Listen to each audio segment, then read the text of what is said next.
सामने बच्चों बच्चों आज हमने जो है वो चैप्टर नंबर 13 स्टार्ट करना है जो कि साउंड से रिलेटेड है। चैप्टर 12 जो कि हमारा खत्म हो चुका है, तो आज हमारे पास जो है वो चैप्टर नंबर 13 का लेक्चर नंबर 1 है। तो बच्चों पहले हम इंट्रोडक्शन पैराग्राफ से स्टार्ट करते हैं।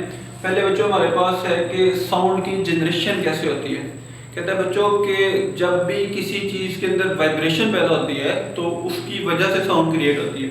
मिसाल के तौर पर जब हम बोलते हैं तो हमारी नेक के अंदर जो वोकल कॉर्ड है उसके अंदर जब वाइब्रेशन होती है तो उसकी वजह से साउंड क्रिएट होती है। इसकी पिक्चर हम बच्चों हम आपको दिखाते हैं।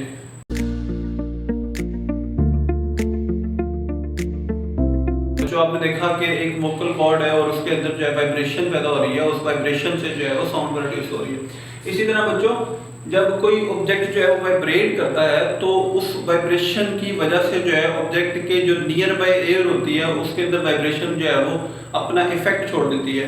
उससे क्या होता है बच्चों कि जो एयर लेयर्स हैं वो भी साथ वाइब्रेट करती हैं और इस तरीके से उनकी वाइब्रेशन उसके साथ वाली लेयर्स को जो है अफेक्ट करती है।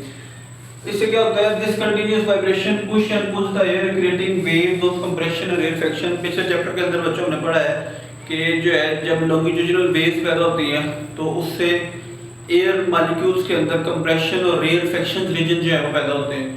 ठीक है, तो इसी तरह जो है वो साउंड एक जो है वो लॉन्गिट्यूडिनल वेव है जिसको एक जगह से दूसरी जगह जाने के लिए जो है इसके मटेरियल मीडियम जो है वो वेव की डायरेक्शन में मूव करते हैं। तो ये हमारे पास बच्चों साउंड की जनरेशन से रिलेटेड जो है उसके इंट्रोडक्शन पैराग्राफ में लिखा हुआ है। अब बच्चों को कहता है कि जब हमारे पास जो है वो साउंड आवाज आती है किसी चीज की तो उस टाइम क्या होता है कि हमारे कान के अंदर एक पर्दा है जिसे हम एयर ड्रम कहते हैं। वो एयर ड्रम जो है वो साउंड की आवाज से वाइब्रेट करता है जिसकी वजह से जो है हमें सेंसेशन ऑफ साउंड होती है। कहते हैं बच्चों when these waves reach our ear they cause our eardrum to vibrate allowing us to perceive the sound। हमें जो है महसूस होता है कि जो है किसी चीज़ की साउंड मौजूद है।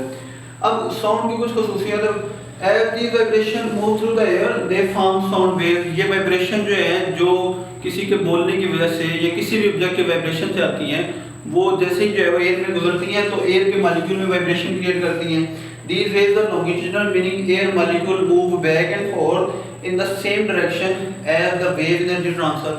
longitudinal wave की प्रॉपर्टी है बच्चों के उसके अंदर एयर के मॉलिक्यूल जो है वो आगे पीछे मूव करते हैं, उसी तरफ जाते हैं जिस तरफ जो है वो साउंड की एनर्जी जा रही है।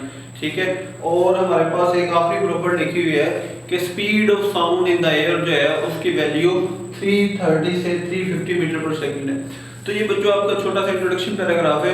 इसको जो है हम डिटेल में देखते हैं कि साउंड की प्रोडक्शन कैसे होती है और उसको एक जगह से दूसरी जगह पे जो है उसकी प्रोपागेशन उसकी इशाअत जो है वो कैसे होती है। अच्छा बच्चों हमारे पास जो पहला टॉपिक है वो है production and propagation of sound. इसमें जो पहले हम स्टडी करेंगे वो पढ़ेंगे प्रोडक्शन ऑफ साउंड। तो जैसे हमने अपने इंट्रोडक्शन पैराग्राफ के अंदर डिस्कस किया है कि साउंड प्रोड्यूस होती है वाइब्रेशन ऑफ द पार्टिकल से।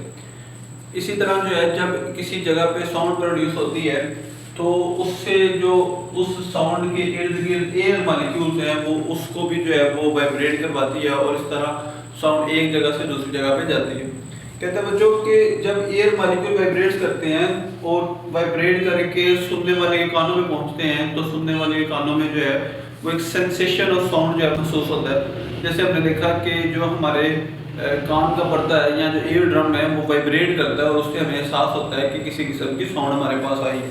ठीक है, इसकी कुछ बच्चों साउंड की एग्जांपल्स हैं। मिसाल के तौर पे गिटार जो है वो जब गिटारिस्ट गिटार बजाता है उसकी रस्सी को जो है वो खींचता है तो उससे भी साउंड प्रोड्यूस होती है। इसी तरह हमने अपने इंट्रोडक्शन पैराग्राफ में पढ़ा कि जो हमारे गर्दन में वोकल कॉर्ड है वो जब वाइब्रेट करती है तो उससे भी साउंड प्रोड्यूस होती है। इसी तरह बच्चों जो हमारे जिस्म के मुख्तलिफ अज़ा हैं जिसके अंदर जो है वो हमारा दिल है या हमारे लंग्स हैं वो भी जब वाइब्रेट करती हैं तो उससे भी जो है वो साउंड प्रोड्यूस होती है। और जब हम डॉक्टर के पास जाते हैं अपना फिजिकल चेकअप करवाने के लिए तो डॉक्टर एक स्टेथोस्कोप इस्तेमाल करता है जो कि वो कानों को लगाकर चेक करता है कि हमारे डिफरेंट ऑर्गन्स जो हैं वो उसकी नॉर्मल साउंड से हटकर बिहेवियर तो नहीं है, जिससे वो हमें बताता है कि हमारा जो फिजिकल हेल्थ है वो ठीक है या नहीं है। तो ये बच्चों हमारे पास जो है वो प्रोडक्शन ऑफ साउंड से रिलेटेड जो है वो एक छोटा सा पैराग्राफ है। इसको हम एक एक्टिविटी की वजह से भी देखते हैं कि किस तरह जो है आवाज़ पैदा की जाती है। बच्चों अब हम जो है वो प्रोडक्शन ऑफ साउंड की एक्टिविटी स्टडी करते हैं।